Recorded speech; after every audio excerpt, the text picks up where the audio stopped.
ប្រទេសកម្ពុជាគឺជាប្រទេសមួយក្នុងបណ្ដាប្រទេសអាស៊ីអាគ្នេយ៍កំពុងអភិវឌ្ឍយ៉ាងខ្លាំងលើគ្រប់វិស័យយ៉ាងណាមិញវិស័យអចលនទ្រព្យនិងសំណង់គឺជាវិស័យមួយដែលកំពុងតែមានសន្ទុះយ៉ាងខ្លាំងជាពិសេសនៅទីក្រុងភ្នំពេញទន្ទឹមនឹងនេះសាលារាជធានីភ្នំពេញបានយកចិត្តទុកដាក់និងលើកកម្ពស់នៅតំបន់ភាគខាងត្បូងនៃរាជធានីភ្នំពេញព្រមគ្នានេះដែរក្រុមហ៊ុនភូមិសុបិនយើងខ្ញុំបានកំពុងមានគម្រោងអភិវឌ្ឍលំនៅឋាននិងដីឡូដែលស្ថិតនៅចម្ងាយប្រហែល 2500 ម៉ែត្រពីរង្វង់មូលគួរស្រូវតាមបណ្ដោយផ្លូវក្រវ៉ាត់ក្រុង60 ម៉ែត្រនិងនៅលើផ្លូវជាតិចៃកាជប៉ុន30 ម៉ែត្រសូមស្វាគមន៍ចំពោះការមកកាន់គម្រោងអភិវឌ្ឍភូមិសុបិនយើងខ្ញុំគម្រោងអភិវឌ្ឍនេះលាតត្រដាងលើផ្ទៃដីសរុបជិត20 ហិកតាដែលក្នុងនោះមានការអភិវឌ្ឍដូចជាតំបន់រមណីយដ្ឋាន Amazon ដែលក្នុងនោះមានសួនបន្លែធម្មជាតិ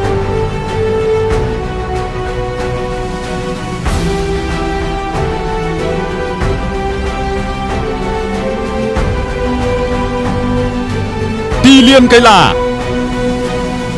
ផ្ទះលូលំហែកាយ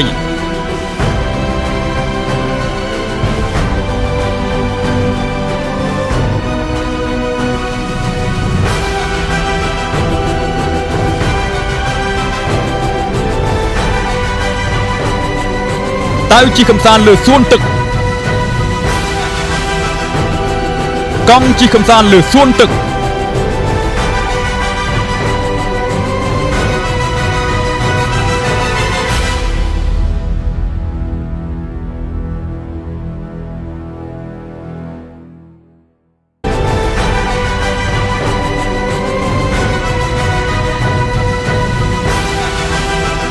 ហាងកាហ្វេ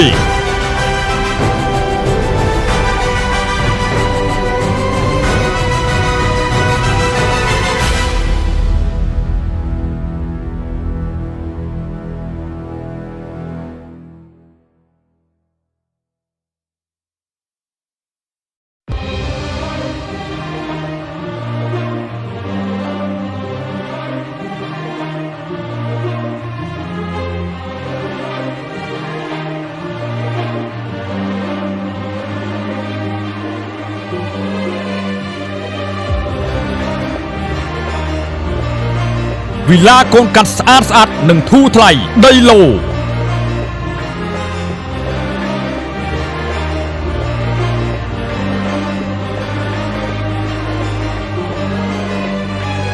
ភោជនីយដ្ឋានបណ្ដែតទឹក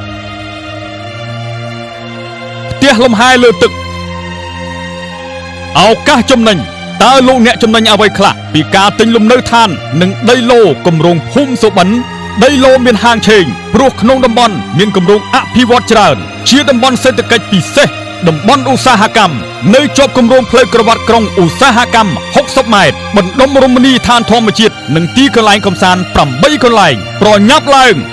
មកកាន់គម្រោងអភិវឌ្ឍភូមិសុបិនយើងខ្ញុំទីតាំងល្អនិងការផ្ដល់ជូនពិសេសចំនួន10ឡូនៅទឹកប្រាក់$10,000